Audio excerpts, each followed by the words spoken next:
We will go. Yeah. Thank you, Chris. Hope everything worked out. Because I hope everything's okay. All right, we'll go ahead and get started. Yes, sir. Just if you're having a closed session afterward, you might want to do it, or just keep an eye on the chat that nobody comes in. If you stay on. Oh, yeah. Thank you. Yeah. Okay. Oh, well, so I'm glad we're having this conversation because we're actually using a different line. Not a different line. We're using Google Meet. Yeah. Yeah, you can come up here, you can click on end the meeting, the red button, and then it says join, and you can put the Google Meet, the code. Okay. Perfect. There, it'll join. Perfect. Yeah. Thank you, Chris. Appreciate you. Good luck. All right. Good luck. All right. We'll go ahead and get started. Fernando, could you do a roll call, please? Fernando, can you hear me? Oh, he's frozen. Oh, is he frozen? Oh, he's frozen. He's frozen. It didn't look like he was frozen until he didn't move at all.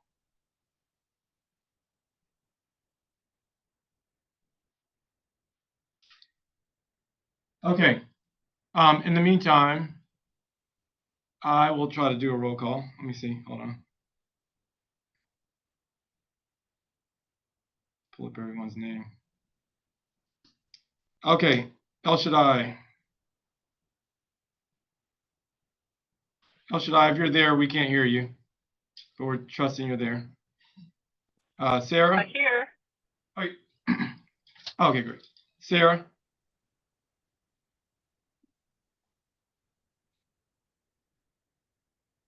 Is that Sarah, the board member, Sarah, that's on? Because I think she said she wasn't going to be able to make it. Who?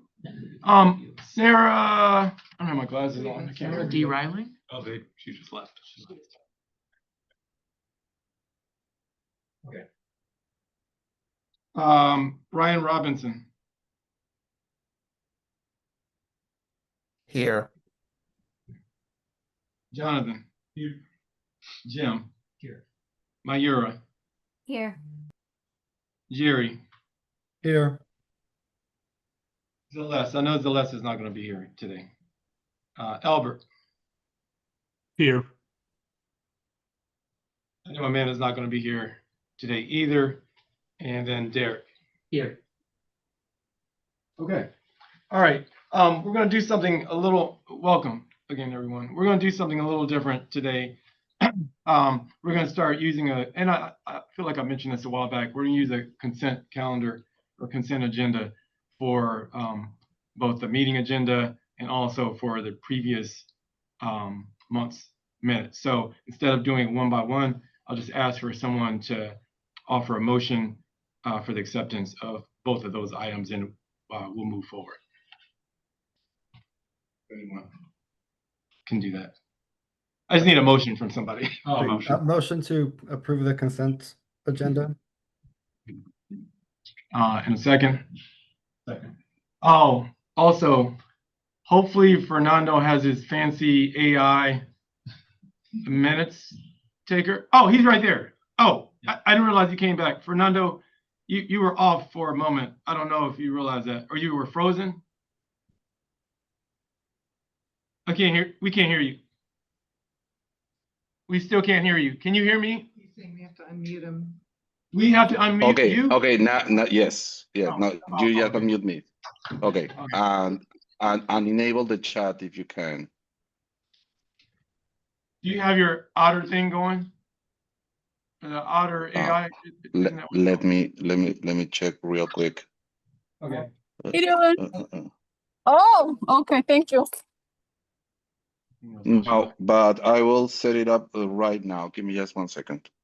Okay, But that's fine. we can move ahead. We can move ahead because Yeah. I can capture it from the video that we upload later. So. Okay, no, that's fine. Just so you know, we already took roll call, so you're off the hook for that. This time. Okay. All right. So just going back quickly, we need to vote for the consent agenda. Is there anyone who's opposed? Okay, motion passes. we'll go ahead and get started with Jessica's executive director report. Thank you, Daryl. Um,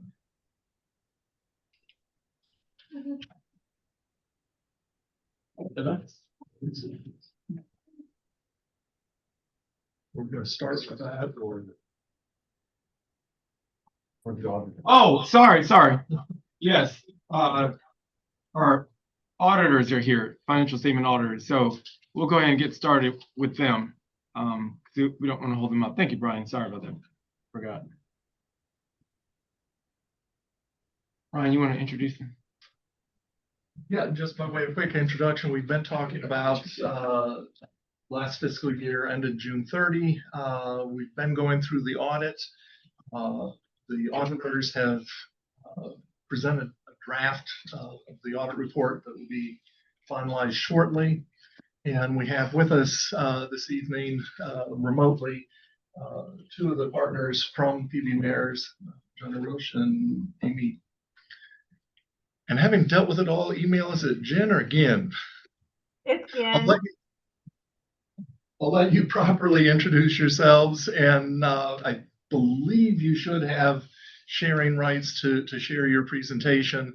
If we stumble through it, we stumble through it together with this shift and losing our IT director. But hopefully you're able to share without any problem.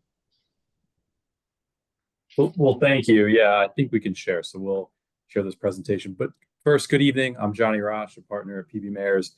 It's a pleasure to be with you all this evening. With me today is Amy Ginn. Amy's been part of the team for the last 2 years working on the audit. And this is the first year that you all have seen the PB Mayors name. BSB merged in with us last year. And so this is, my first year reviewing everything. Again, real excited for the opportunity. Just to give you a quick background, I lead our not-for-profit group in the DC metro region. I've spent my entire career working with not-for-profit organizations in and around DC. It's what I love to do. I love to serve and have these kind of meetings to try to help tell a story of what these financial statements say. So I'm going to share my screen. We're going to run through what the draft of the audit report says, but we're going to talk about it more in a kind of a story form. What's it telling us? What should we be paying attention to? Because again, I do financial statements and audits all day, every day, and I can find them to be pretty boring. So I hopefully this is a little more engaging. The one thing I do want to say up front is if you have questions, please stop. The presentation is meant for you. It's not for me to talk for 20 minutes at you. So if you have questions or need any clarification, please interrupt. Don't feel like you're breaking down the flow of the presentation. I'm happy to talk through anything. So before we get started, any questions for Amy or myself? Perfect.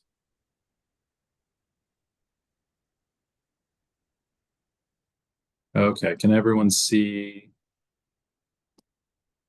the title page here? Great, excellent. So our quick agenda today, we're going to talk about the results of the audit. As Brian mentioned, we've presented a draft, so everything's in draft form at this point.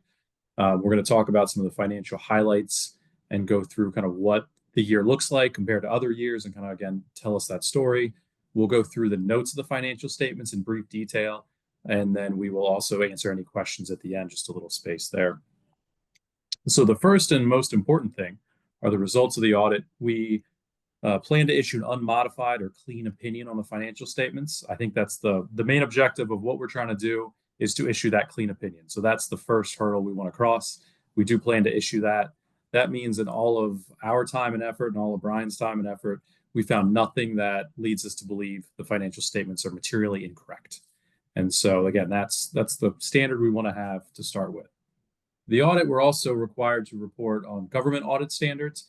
And so we plan to issue an unmodified opinion with the government audit standard report, and there will be no material weaknesses identified or no significant deficiencies identified internal controls. And really all that means, again, is in our design of the audit, we did not find anything that leads us to believe there's an issue with the internal controls. And those are the processes, the checks and balances that make sure that the numbers get into the financial statements correctly. So again, first step, we're across the line. So that's really what we want to know.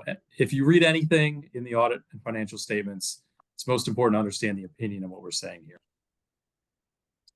So as we dive into the actual body of the financial statements, we're going to look at the asset composition. And so this summarizes the statement of financial position or the balance sheet. What we have here are the assets, and this is what the school owns. So if you think you have your cash equivalents, and then this big blue area, that's our property and equipment. That's our building, our land. And that you can see compared to the previous years making up almost all of the assets, 34 million of the 44 million. So a large chunk of it. The rest is sitting here in our cash and cash equivalents and then this restricted cash red. So if we're thinking about what the school owns, it is the land, the buildings, and it is very cash heavy. And there wasn't much of a change. For some reason, it's not showing up properly, but assets stayed pretty similar to the prior year. So not much of a change as we're looking at the story these financial statements are telling us. Moving down the statement of financial position, we're looking at our liabilities. So this is what you owe. And we can see here in the big orange, that's the DC bonds. And again, that was used for the building and everything there. And so again, that makes a lot of sense. We know there was debt taken on to do that. It matches up in a similar amount to our property and equipment, but then everything else is pretty minimal here. So we have minimal accrued salaries, minimal accounts payable. So our big liability of what we owe is that DC bond payable. The last part of the statement of financial position is our net assets. And what this represents is kind of the equity of the organization. So, or if you were to liquidate all the assets, pay off all those liabilities, what's left, and this is what's left. And so what we like to see here is this positive trend going back 2-3 years. And so we can see a positive trend over the last 3 years, getting to over 7 million in our net assets without donor restriction. So if I'm looking at this as the story, it's telling me assets are in line with last year. That's great. No major additions in liabilities. I understand where they're coming from. And we have a positive trend in net assets. So everything here is looking very, very positive for how I'm reading these financial statements. Any questions on our statement of financial position? Okay. The next financial statement is our support and revenue. So this is our income. What I've done here is I've broken it out into student related and then other income on the next slide. And so what I'm looking at here is, again, the increase of our per pupil allowance over the last 3 years, positive trend here. Tuition and facilities allowance is a slight increase over the last couple of years. Everything else is pretty in line with prior years. So a slight increase here, but no significance. And then our total of student related revenue, again, large increases over the last 3 years. So this match is in line with our increase in net assets. So again, we're seeing this positive trend over the last 3 years, very positive reading these financial statements. Support and revenue comparison, these are our other sources of revenue. We can see an increase in contributions federal. We have this large outlier in our state contributions to, there was a special grant from the state last year that really drove that large increase. And then everything else, slight increase in grants, interest and dividends are going to, vary year by year. And then again, slight increase in fundraisers. But what we can tell really from this slide is that our total revenue and our change in net assets or our profitability is being driven by this increase in our per pupil allowance. And to close that out, we look at this change in net assets. So this is the delta from year to year of the earlier number. In 23, there was a loss, but we've had a great increase over the last 2 years in this change in net assets. So again, very positive trends. The picture that this is telling me, the story that we're starting to understand is positive trends in our net income, positive trends in our assets, and liabilities are staying in line with our expectation. Next, we move into the statement of cash flows. And I think for an operating type organization, this is a very important part of the financial statements to understand.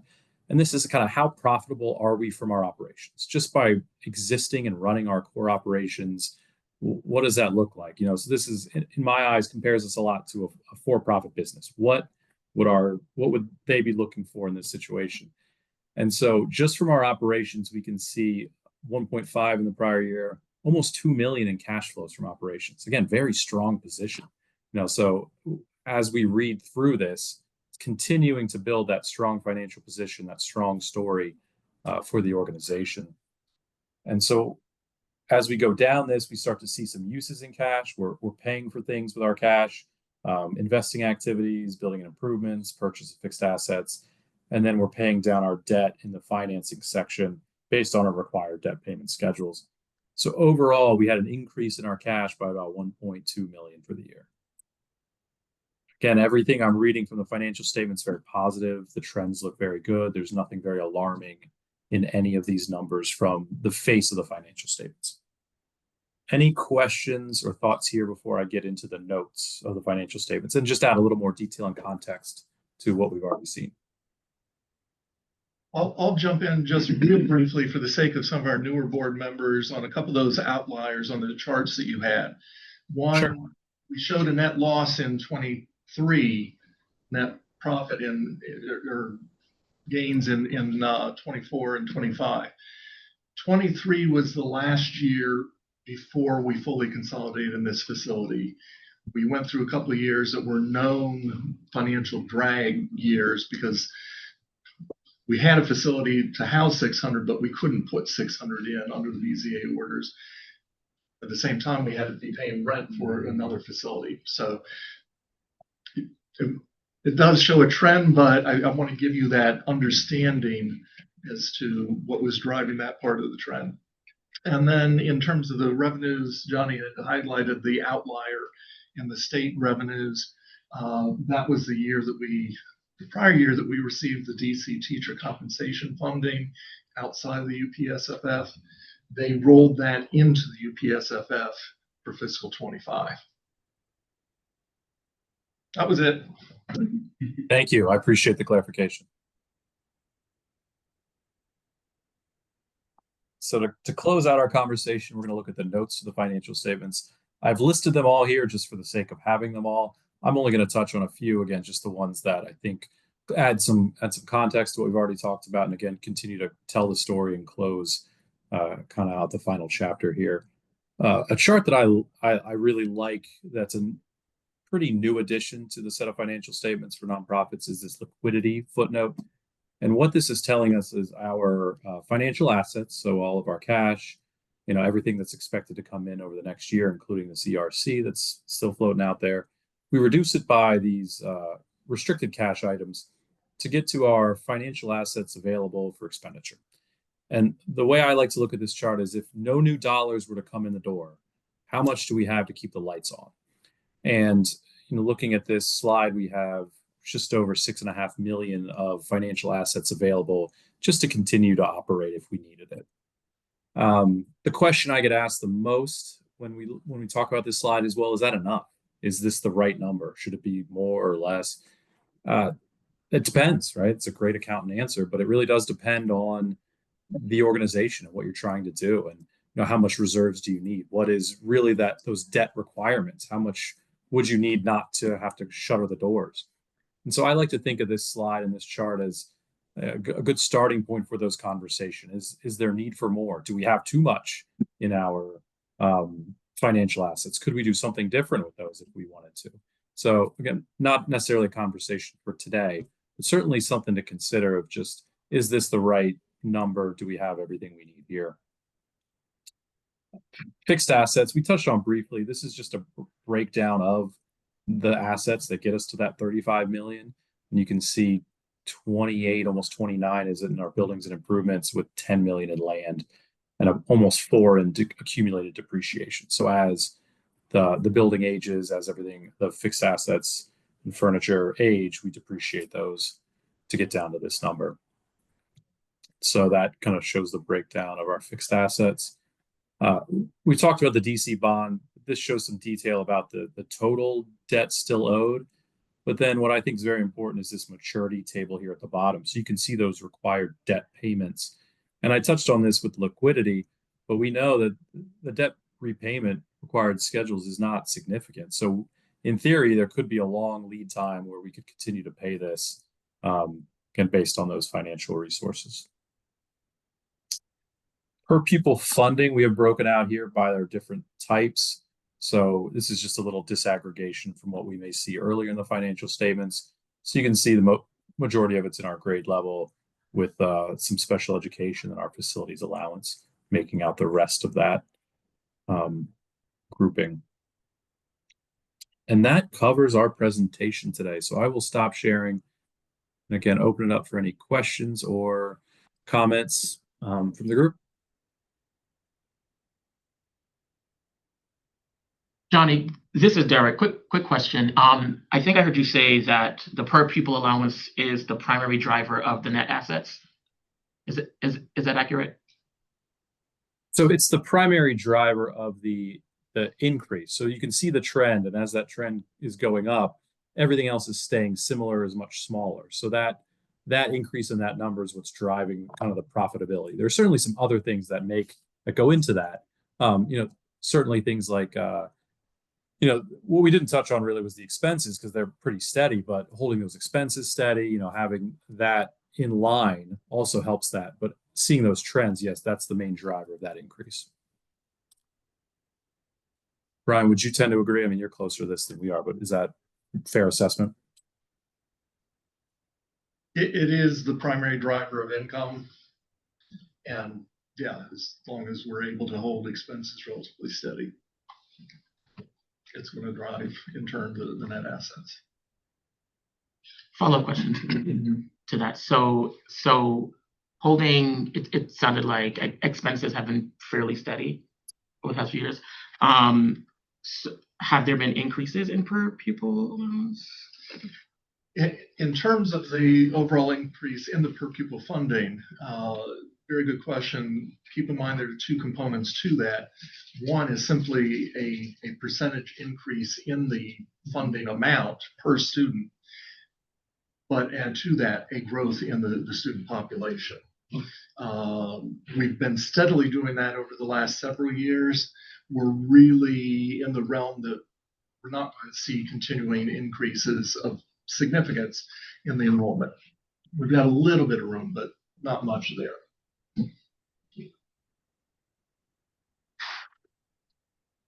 So I think that opens up a good conversation for other revenue type sources. If our growth is now being limited by capacity and we're just going to be relying on just that percentage growth a year, are there other opportunities or other ways to grow the organization outside of this area? So again, a good conversation to start thinking about. Thank you for the questions.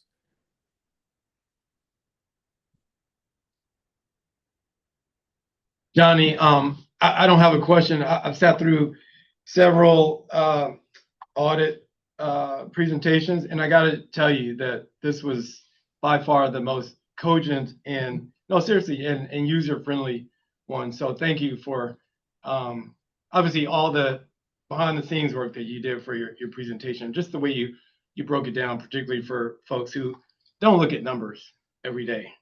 So thank you to both of you, to you and your team. I appreciate that very much. I love hearing the feedback, and I've been a board member many years, and I've sat on the other side of that table and heard presentations and go, oh, I can't even digest this. So I love hearing the feedback. It means a lot. Thank you very much. I second that.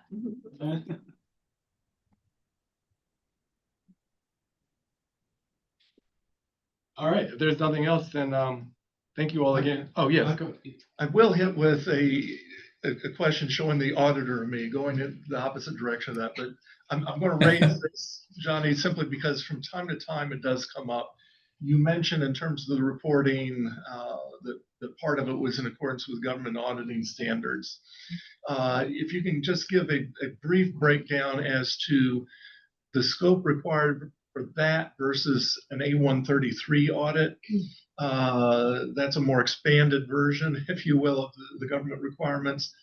LAM had to deal with that a couple of years ago based upon our COVID funding, but in all the years I've been here, we've always been exempt from that while still dealing with this level of government auditing standards. Sure. So the DC charter schools require these audits to be done under government audit standards. And so that just means additional planning, some additional reporting. As I talked about, there's a second report that goes into the back that just has us report on any internal control findings instead of a separate management letter, which is normal auditing standards, in the report itself. So a lot of stuff that's a little bit different in our planning, our independence requirements.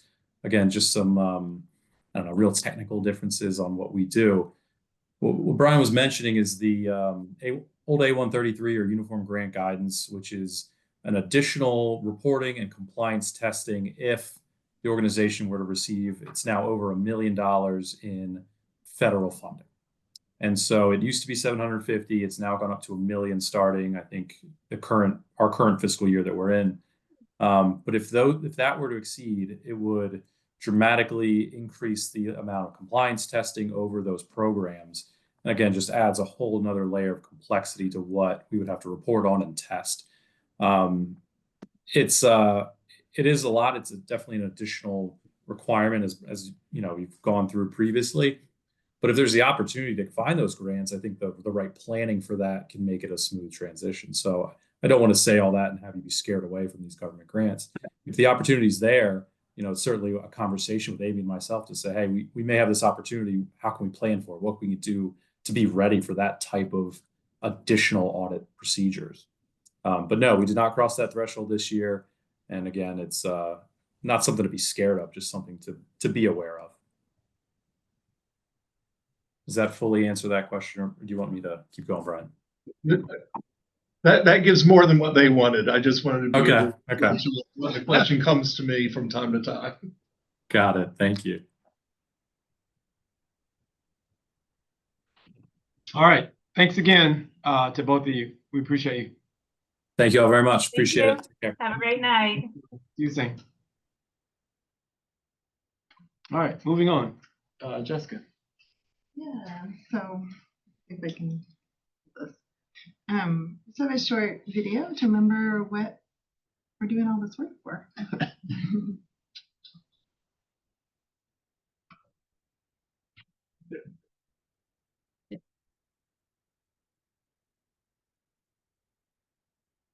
Oh, wait.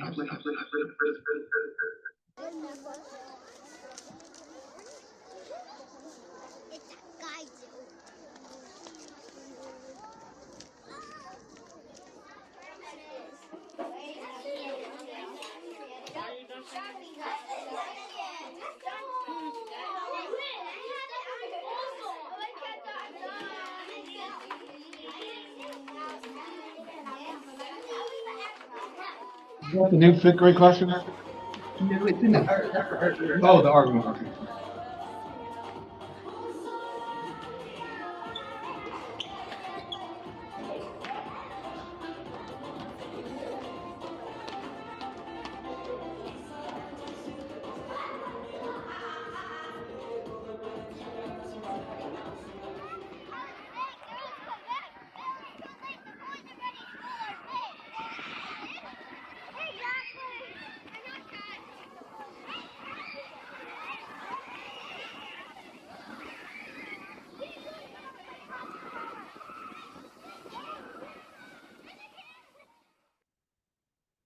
Snapshot.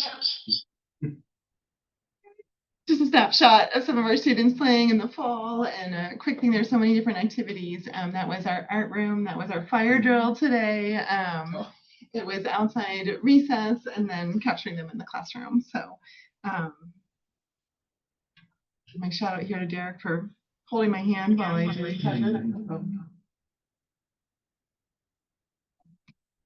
I can roll into this. I would say, you know, in looking back, we just met a month ago, and there are a huge number of updates, but we're really proud of the work that we have been doing. And one of the things that we've been taking a little bit of time as we go into this Thanksgiving season is just feeling gratitude for our staff, for our families, for the support. We will be giving out turkeys to many of our priority families and staff who may appreciate a turkey this season. And then we're also working on our Peace Dove project. So that's where we identify students in our community who may benefit, excuse me, from holiday gifts, and other members of our community also help when we match children to families. And then we've had a number of community service projects. I would, if you want to see something fun and funny, for those of you who are in person, we can walk down to Miss Betsy's office. She has been out for the past couple of days taking training, but the students have been working on a community service project for collecting food, and it's starting to be the point where we weren't going to be able to open the door to Betsy's office. And now there are boxes that are not possible to lift up. So that'll be her gift. But we also, this year, we really leaned into our safety patrols, and they've been helping out with traffic. We have students who do our announcements. And I think one of the beautiful things about Montessori is making sure that we're giving our students leadership opportunities. So we've really been leaning into what our community service projects are this fall. So we made it through the enrollment season where we're continuing to certify. We do have 573. Brian and I had a few moments in the past couple of weeks, but we're really pleased with our enrollment. We know there's a lot of pressure right now on families in Washington, D.C., and we don't take any of this for granted and feel like this is really a recognition of families valuing the education their children are receiving. And we do have the highest number of students in our upper elementary program, so that feels exciting.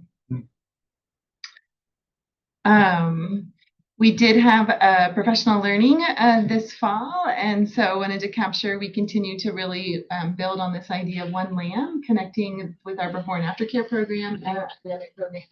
The same professional learning, kind of the same topics, and we're trying to make those connections. There's not a space that's not being used between 7:15 and 6 p.m. We're going to see. So we've really been working on building relationships. I think, Jim, when we walked around the building, there's the carts ready for the before and after care program. We changed where had originally been a space for them into one of our nap rooms, as we built a classroom on the lower level. So we are now really learning how to navigate space and be one LAM. And then we're excited about continuing to lean into our strategic plan pillars. And as a leadership team, recognizing every department has been working on identifying and how we can work together in supporting the goals. So on the right there, you see our academic leadership team who went to present at the Berry Conference on LAM. It was a very successful presentation. I heard. I was not there, so I believe them. They made many connections. But we are really focused on what it means to define our instruction, our teaching as we cross between Montessori, dual language, and then serving all students in the public realm. And I think we've done a tremendous amount of collaboration between special education and Montessori teachers to be really clear of how we're serving our students. And part of that work is working directly with Empower K-12.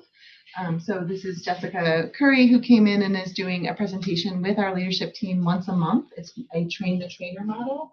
And so she has been helping work with us. We have now access to the Empower K-12 dashboards, which are incredible, part of the consortium to help support how we're helping students. And then finally, we're working towards our adoption of STAMP as a different measurement. We'll be doing it in early spring. I think this is aligned to our feeder school, DCI, the middle and high school. And we are also working closely with Canizales and looking at other options about how we support Spanish instruction. And so identifying other instructional materials to make sure that we're aligned. But I will predict for you, board, first time that our students take this assessment, there's going to be learning. It assesses students in 4 domains: in reading, writing, listening, and speaking. I think this will better capture the Spanish level of our students, and I think it will also be a while for us to learn how to effectively make sure our students really know and are prepared for that. And Jessica, sorry if you said this and I missed this, but is it for all grades or a particular group? We're doing it in elementary. I have to confirm. I can't remember if they're going to second grade or first grade. And we also had we've tried to align with our other schools about giving it once or twice. Most schools give it once a year. So this first assessment will be for each individual student, but it'll also kind of give us a benchmark for the whole school and then have pieces to work to. So this is, I want to just project forward, like this is like a 3 to 5 year kind of thing as we learn. But DCI assesses every student who comes in there in 6th grade in the fall to see where they should be for Spanish. So I think we were trying to figure out the right date to assess and then to be able to have time to respond instructionally. So STAMP is it's assessment that's used nationally by dual language schools. So it's very well known and yeah.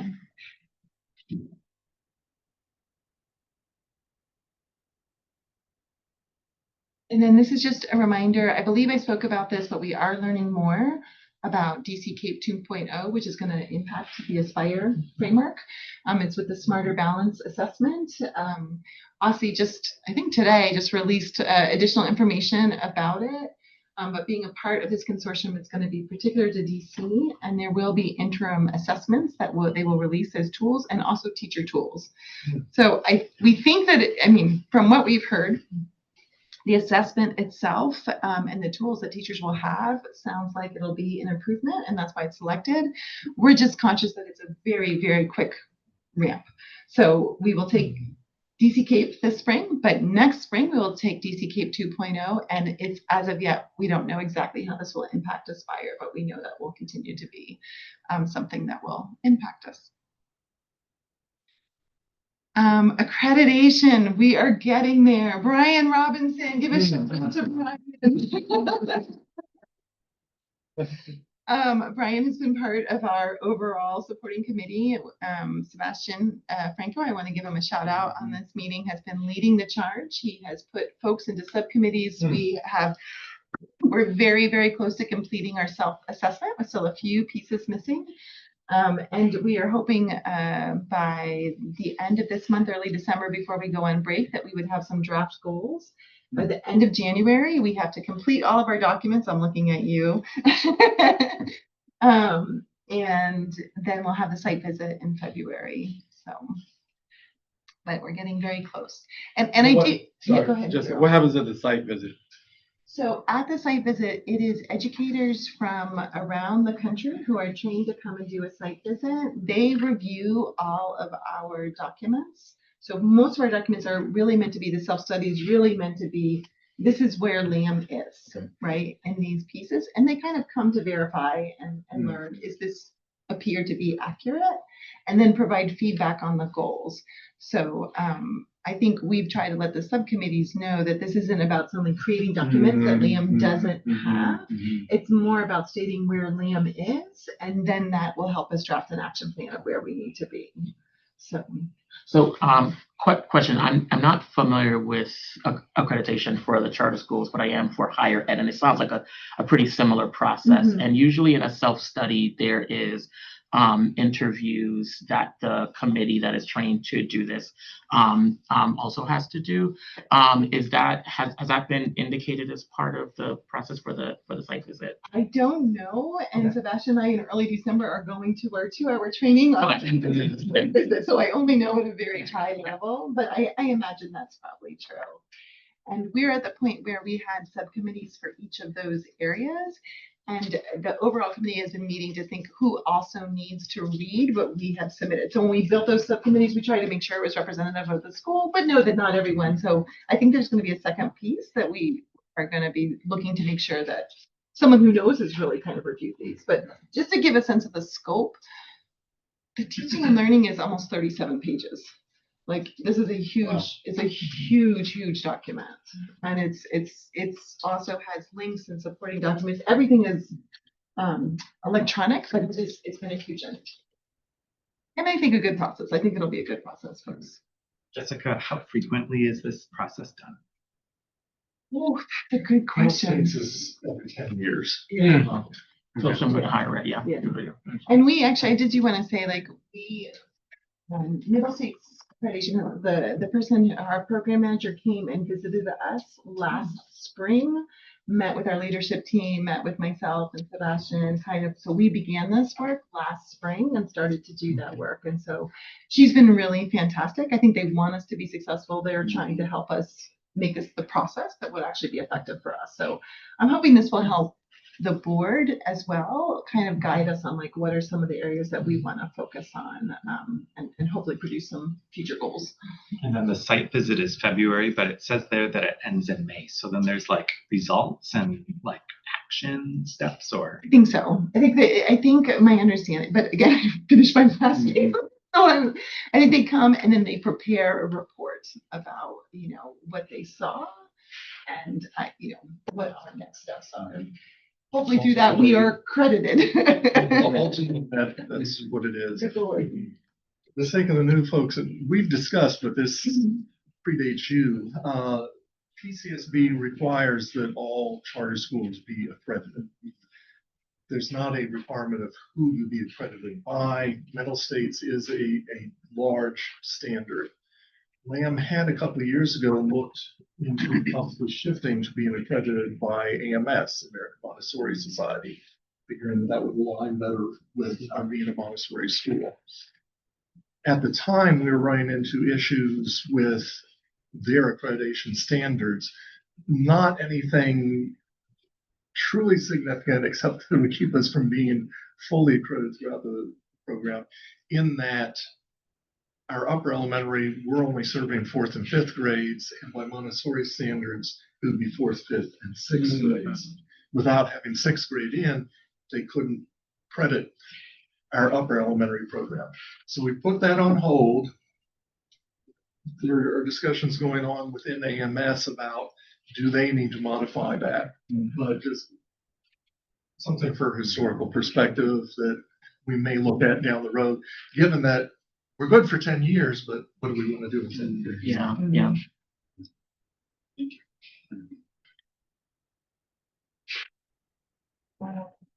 And then in terms of our diversity, equity, and inclusion pillar, we have been coming together, and as a committee, we had our first committee meeting, kind of talking about what we want our vision to be around this, and then having conversations at the leadership level and also connecting with the PTO about what this might look like.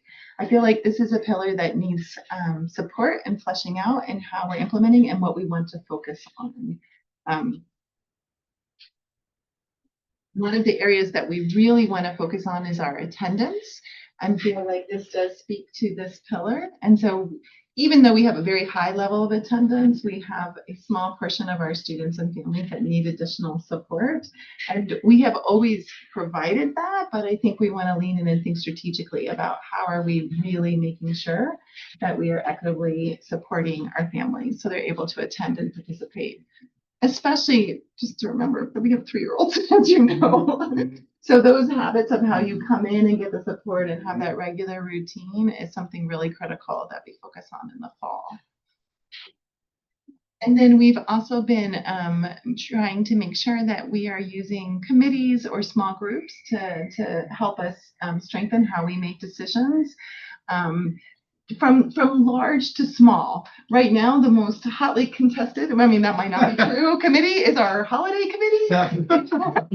I just saw our theme, and I won't disclose yet, but I think we've tried very hard to make sure that we are including and inclusive of many voices. I think with the operations committee, I'm trying to think of who was on that.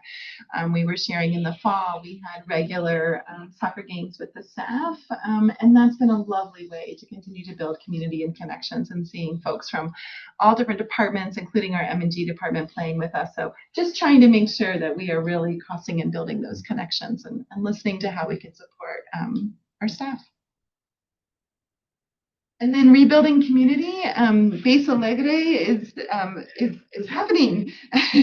And we are now looking at closing out the fall classes and planning ahead for winter classes. And so we're going to continue to be evaluating both the finances, but also, whether this is something that has really been, helpful to our students.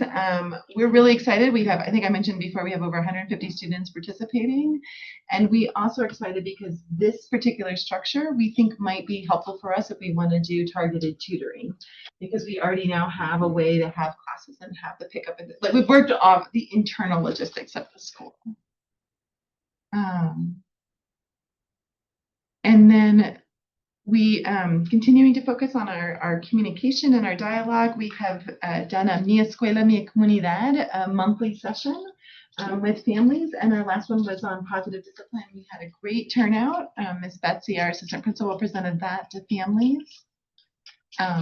and then really focusing on our pods values. We are going into parent-teacher conferences, so we will be leaning into how we really communicate and gather around helping our students be successful. And with that, I'm happy to answer any questions or give any further updates. But thank you. Thank you, Jessica. Any questions or comments for Jessica? Jessica, quick question. For the base program, do you guys do like surveys for parents to see how they liked it, or is that part of your evaluation process? We can. We actually have a short survey company called Calvin that I feel like we're not using as effectively as I wished and hoped. And Jerry, because I'm talking to the treasurer of the board, it was not very expensive. So so yes, that's a great idea to do, and we certainly should do that. Yeah.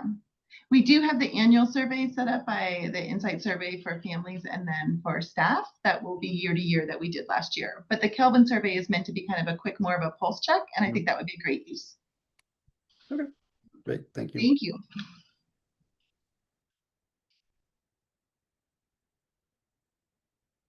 Anyone else?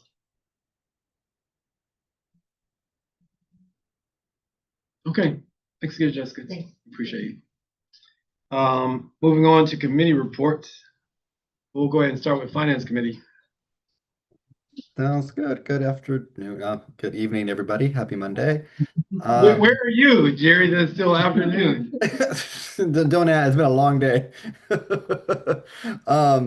So the Finance Committee met last week. We reviewed the usual dashboard that we have that Brian presents for us. I believe it's for the first quarter that you will be reviewing. Overall, just give a quick summary. Overall, the results are trending where we want them to be. Obviously, the enrollment number being slightly over than budget is exactly where we want it to be. So overall, I think the first quarter we're doing well. So I will hand it over to Brian. Did you want to run through the dashboard then? Can we just show a couple of the income statement slides so people can see it, just in case they didn't have a chance to view it in the board pack? If you have it open, do you? I have it open. Jessica's the one being Chris this evening, so we're seeing if she's able to share that up. I'll get it in a second. We did kind of feel that the major financial piece tonight was the auditors. That coupled with the fact that we're still early in the year financially, looking at the numbers through the end of September. While we're looking for that to come up, just some of the highlights. Net income to date, $451,000, but that always should be positive during the first quarter because of so many 10-month employees and the way that they impact the financials. The usual covenants we have, days cash on hand, 174 as opposed to 45 days required. And the debt service coverage ratio currently at 1.3 versus ideally a minimum of 1.1 for the bond requirements, although not default unless it's less than 1.0, so we're okay there. In terms of a quick view of the income statement, here you see the 451. It is a little bit less than the net income we had reflected through September last year, but there's a number cycling around for that. We've got about 370,000 not reflected yet that did work its way into the DC budget as added revenue this year. This year's DC teacher compensation funding. We're supposed to be receiving that either here late November or early December, so we'll see those numbers getting added in before too long. The other thing is, and I'll kind of defer back to the auditor numbers, the numbers the last couple of years have been very strong, yes. Our budget is basically a break-even budget. And the anticipation is this year probably, it's not a bad thing, but this year is probably going to be much closer to break even than what we've had the last couple of years. Over the last couple of years, we had a number of transitional issues leading to a lot of vacancies. We've got our share of pregnancies and other vacancies this year, so we'll see how that pans out as a year for the year as a whole. But compared to the auditor presentation where they were emphasizing liking to see that growth, they always like to see that growth in net assets. And I found it interesting his talking about finding other sources of revenue. Finance Committee is focused on that. And when we meet again, I did have a good meeting with the bank on Thursday, and we'll give you more details about that later for the Finance Committee members. But our focus in looking for other sources of revenue isn't so much for continuing this trend of growth in the net assets as much as continuing to protect us from the uncertainties in the current economic environment. We're in a good spot with the net assets we have, but to the extent we can find some additional revenues, that helps that picture as well. Look at the next page, just with a little bit more focus on expenses. Yeah, the audit, they didn't have the expense slide like I often have that simply highlights the majority of our expenses are our staffing. And next to that, the facilities costs. But you see those numbers play out here. With the first quarter running a bit higher than last year in budget, but not dramatically so. Jerry, you mentioned wanting to run through those couple of income slides. Was there anything further that you wanted to highlight tonight? The dashboard is available to everybody in the drive. I'm good. That's all we needed. Thank you. And thank you, Chris.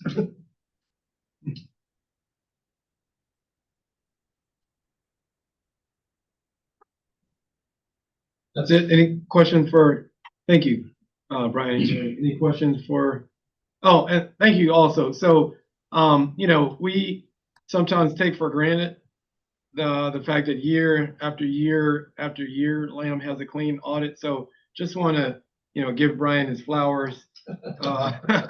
Thank you so much for, making that happen. Because what you all should know, particularly those of you who don't work in, Jerry, you know this, there are plenty of schools who don't get clean audits every year. And some of them end up shutting down as a result. So thank you for all your hard work and for making it look easy. Any questions for Finance Committee? I have one question. So I know the Finance Committee, you said is gonna start having conversations around potential other funding streams to help safeguard or revenue streams, I should say. Have you started to have conversations around like what that process will look like, how you might start to think about identifying what those could be? Well, the specific one we focus on that I was referring to and mentioning discussion with the bank is, given the cash balances we have, it's a two-part piece that I was ordered to look into. One is, that's a lot of money. How can we make it do more for us? And so the bank is implementing, after my discussion, a sweep account arrangement. We'll continue to explain, look for other not everybody knows customers what as a sweep is, so can you quickly explain that? well. They basically, you have a checking account, but overnight they're sweeping a significant chunk of it into government funds and whatnot that are going to earn, but you're not going to earn. And they were talking in terms, just estimating on our current numbers that they could be turning 15,000 a month, which What? math that adds up to 180,000 a year. Wow, okay, Finance Committee. Amazing. The other piece that we're looking at isn't so much about the income generation, but relative to the cash balances we have. Recognizing what we have in this wonderful facility is a commercial version of this old house. Some people don't even know what you're talking about, Brian, right? Originally built in 1917, there are components of it. We've spent a lot on renovating the building, but there are components that have to be dealt with. And so we're looking into various aspects of getting some of the funding into a express reserve account to make sure that we protect our interest in the building long term. Part of it, which we haven't worked through the details of, is just, some of this can happen on an emergency basis, making sure that the board is comfortable with our acting quickly in an emergency to address these things. So, Thank you. yeah. And we'll continue looking into whether the sweep account is the ideal way to go. Part of my additional discussion for the Finance Committee folks, we're already, Wilmington Trust is part of the M&T Bank enterprise that we have our primary banking relationship with. Our bond trust funds, the restricted cash that they were referring to, is with Wilmington Trust because they act as trustee for the bonds. So we may be able to do even better in the sweep account by getting some of the money into investment funds. But we'll continue to explore options there. Thanks. Any other questions? Oh, yeah. Well, Daryl, I do want to. Oh, yeah, sure.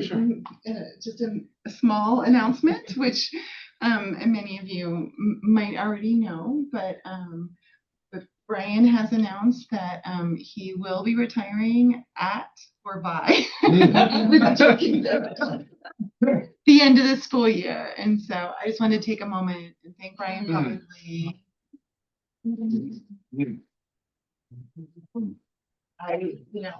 As you already mentioned, don't take for granted a clean audit or for the incredible financial shape that LAM is in, thanks to your diligent work over 7 years. And so we will be celebrating him. There'll be time to thank him in a more properly way, but we have let staff know we wanted to let you all know. And I happened to be witness of today when I was meeting with Brian with staff coming in saying, no!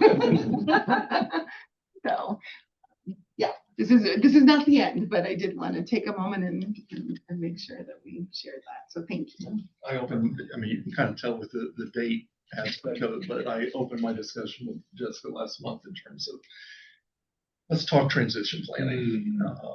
And as I've dealt with some of these employees, I was kind of, Brian's eccentricities are going to be handle the transition part, the work that needs to get done. Hopefully you won't miss the time.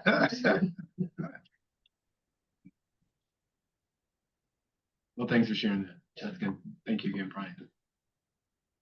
Good place to be, but nothing's forever. So, yeah. And if you saw the pictures of his grandson, you would know.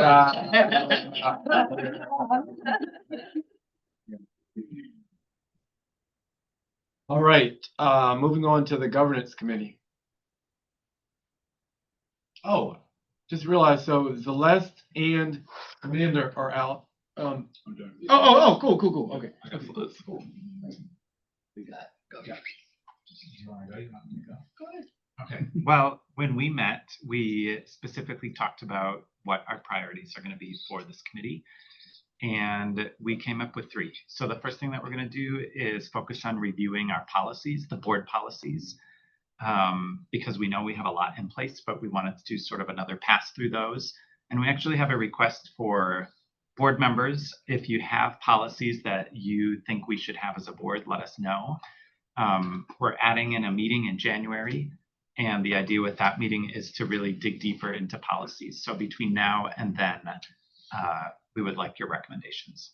And just to give like examples of like but apparently Lamb gets requests for like renting out the fields and stuff like that, and we don't have any policies as to, should we do this? What are the contingencies, all that kind of thing. So if you guys think of any policies that you think of that we should have, let us know.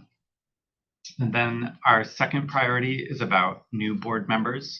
So this has to do with thinking about building on the recruitment efforts for this year, but how do we, first of all, think about an informational session, particularly for parent board members.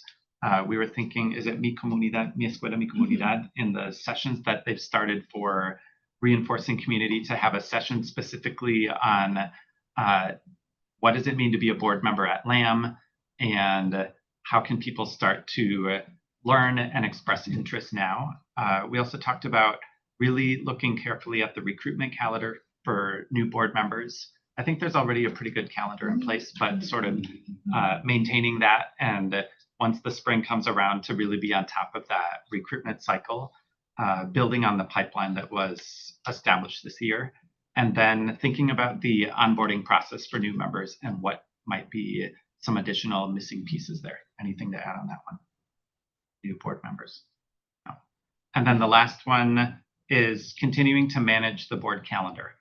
And we talked about lots of things, but elections of officers, a board self-assessment, the ED evaluation, officer succession planning. So basically there's a great calendar that's already established, but looking at some of the pieces that we can highlight and add. I think that's it. Anything else? I don't think so. I think of that, yeah. Okay. Thanks, Jim. Thanks, El Shaddai. Any questions, comments for the governance committee?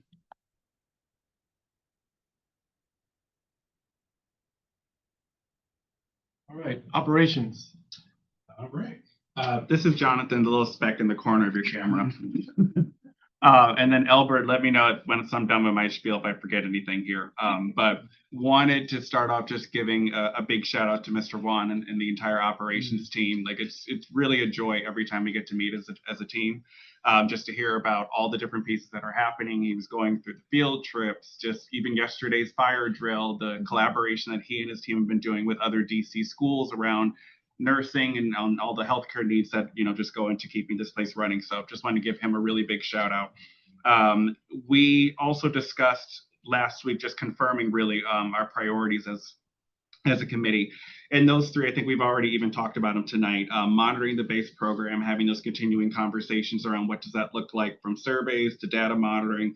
The second priority around enrollment, but really thinking about classroom space needs, and then any future planning that we want to do around that.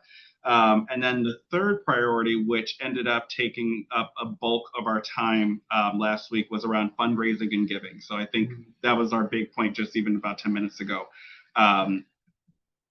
A lot of headwinds that Lamb is facing, but it's not just us kind of in this situation.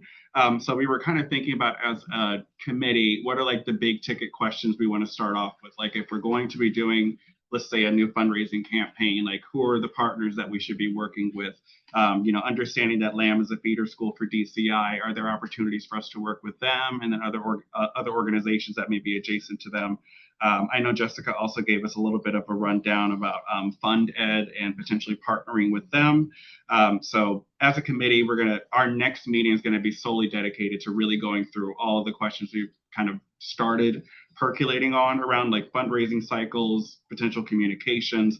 I think the biggest sticking point that we ended with around like the pros and cons of doing our own fundraising campaign, but then what does it look like to work jointly with others? You know, I think there are a lot of things we can get from that, but at the same time, you don't want Lamb's story to kind of be to be missing out and doing anything jointly. So I think that was the bulk of our conversation from last week. Albert, am I missing anything? No, not missing anything, but the only thing I'll underscore from the very top of your speech there was that the operations team, Mr. Juan and his team, with all the field trips and everything going on, I just want to make sure we give them a shout out, because it's not always easy. They do a lot of stuff that nobody necessarily pays attention to if it's working, and then when it doesn't work, that's when unfortunately people pay attention to. But from everything we heard from him and from Jessica at our last meeting, they've been knocking it out of the park, all the way from managing field trips and logistics and travel for those items, all the way to things is like changing the contractor that they're using for HVAC maintenance and things of that sort, to use a company that's going to save us a little bit of money. All great things. So did want to underscore that as well. You thought we have. Okay, thank you, Jonathan, and thank you for sharing that, Albert. Any questions, comments for operations? Oh, we got one. Oh, go ahead, Fernando. No? Oh, yeah. Oh, unmute him. Oh. Oh. Yeah, go ahead. Yeah, yep.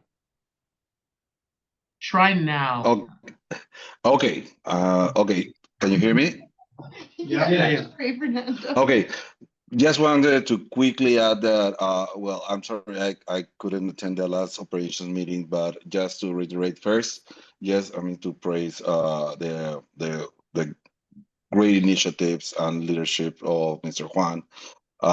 Yeah, I mean, we've been witnessing that since the last year that I joined the operations committee, but also just to also reiterate that we are planning to kick off this brainstorming process around fundraising and new revenue streams. Actually, I spoke with Sarah in their last retreat to try to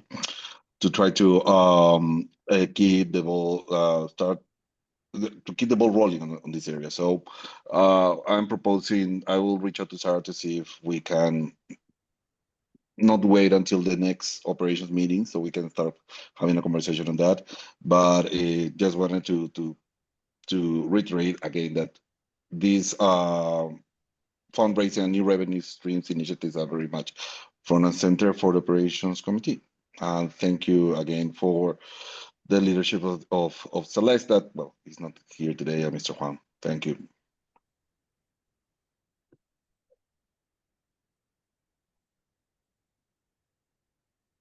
Thanks, Fernando. Let's see. All right, school performance. Brian. Brian, are you frozen? Oh no, you're not frozen. Oh, he is frozen. He's kind of frozen. Am I frozen? You thought There's a delay. Oh, okay. You can go ahead and start. We'll see what happens. Okay. Well, I'll be brief. We met last week, and try to not repeat what Jessica mentioned. Some of the main things I'll highlight, and then anyone else that was there can jump in on anything else that I left out that I thought was important. But as you all know, last year we talked a lot about data, and the need to invest in data. And we went with Empower K-12, and we've been working with them this year. And the first main, I think, thing that the school is working on is kind of establishing a data-driven culture, and set some goals for that. So we talked about some of the goals that the school has set with Empower K-12, including ensuring that 100% of instructional leaders participate in at least 3 math data review meetings, and then planning for a plan for grade level meetings that will also leverage data. There's a focus on all tier groups as well as SPED and the sunflower groups. Remind what the sunflower groups are, Jessica. That's We talk about our sunflower families as being our students who may be identified as economically disadvantaged or qualifying for free and reduced lunch. got it. Thank you. I thought that was it. I just didn't want to misspeak. And then also demonstrating confidence and competence in using Empower K-12's data platform. So those are the 3 goals for the school year, kind of getting us, in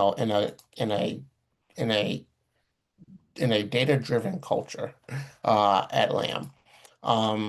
So we talked about that a lot, and then we also talked about some of the things that Jessica mentioned as far as attendance and things like that.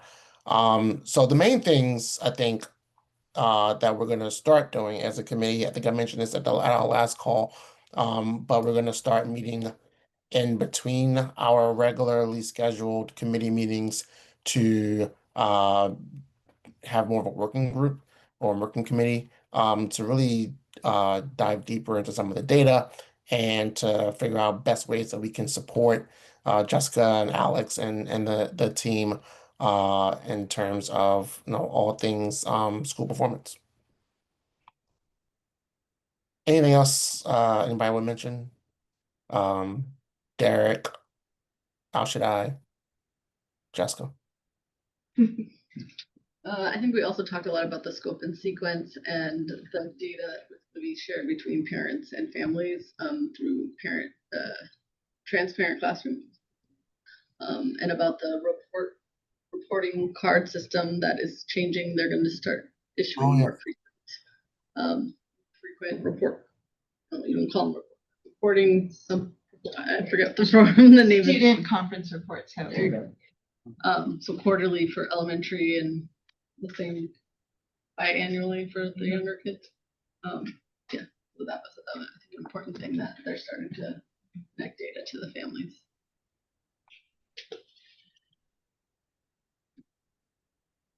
Questions or comments for SPC?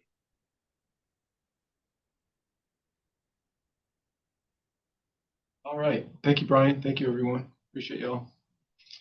And then just for the last segment of our meeting, and particularly for new folks. Oh, before we go there, sorry.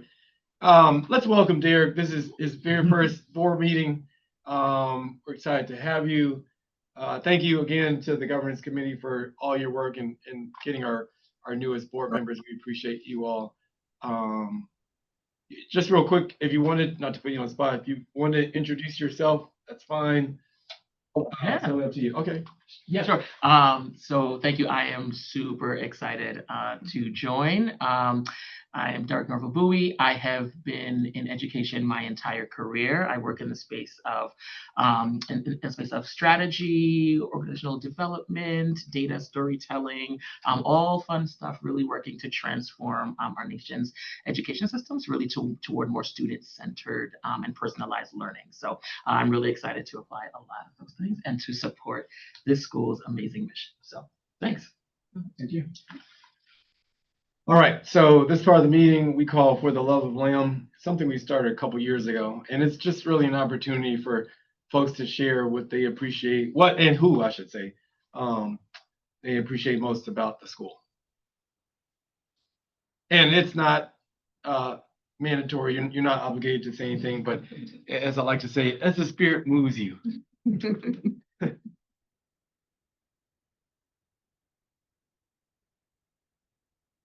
Actually start if you may. So to continue on. So to continue on my introduction, one of the things I was particularly excited about was the mission and the dual purpose of this school, bilingual education and Montessori education, which very much aligns with values and my own identity. And I was really struck by this. So I'm an Afro-Latino who has been rediscovering my own Latin heritage. My parents are from Panama, and when I learned about the mission of the school and the work of the school, I was like, that's the kind of school I wish I had gone to when I was a kid. I'm also in the process of relearning Spanish. I've actually started that a long time ago. I was like, my whole family speaks Spanish. I don't. But what drew me to this school was really, I love the Montessori model and what it does for students, and I love the bilingual education approach to it, and I'm just super excited, and I really appreciate about the school. So. Thank you, Derek. Anyone else? I'd like to give one more to the operations team. So one, like the first operations meeting I was able to attend, like being a former educator, like, oh yeah, we do all this support for field trips. I was like, come again? like, you do what for teachers in field trip? I was one jealous. Because I used to like break out into hives when I had to like help prepare a field trip. But I know there was just a really big field trip recently, and there were a few grade levels, correct? And as he was going through the presentation, he said like, oh, we had like a really big issue with the buses. I think there were like 2 of them that they sent the incorrect bus size. So you can imagine if you have all the kids ready, teachers, lunches, so-and-so. And as he was going through his presentation, even in my mind, I felt like in my body, I felt my heart racing. I'm like, oh my God, then what happened? But as you know, as Mr. Ron was going through it, he's like, but you know, we had our backups. We were able to call. We got things settled. I think, you know, Lamb even got some money back by the end of the whole ordeal. But just, it was wonderful to hear, you know, by the end of it, he was like, I went and talked to the teachers. I could see the kids coming back. And he's like, was everything okay? And they're like, we didn't even notice there was an issue with the buses. Like, everything went smoothly. The kiddos had fun. So that was just a really awesome story. And I think, again, underscores the incredible work he and his team are doing just to make this also a really fun space, and for the kiddos as well to get to learn more about their surrounding community. Yeah. Anyone else? I just want to take a moment to thank the teachers. We're doing our first parent-teacher conferences of this school year on Monday and Tuesday, and I know that I'm glad also that you brought up about the student conference reports, but we have moved to helping them be aligned to the scope and sequence and the Common Core, and we're really excited about these conversations, and it's a tremendous amount of work that our teachers put into preparing for these conferences, and it's a short time, but it means a lot for them to connect with families. So I just want to give a shout out to our teachers for being prepared and for 2 very long but important days. Thank you, Jessica.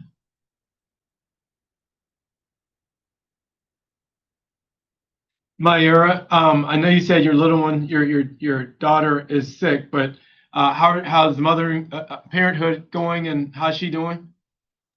She's doing okay, thanks everyone. Yeah, the transition to daycare has been interesting to say the least.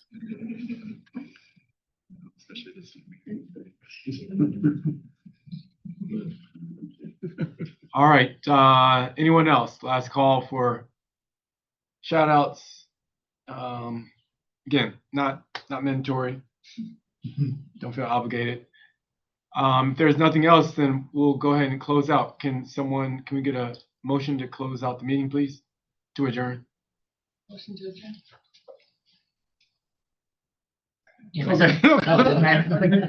Okay. Anyone opposed?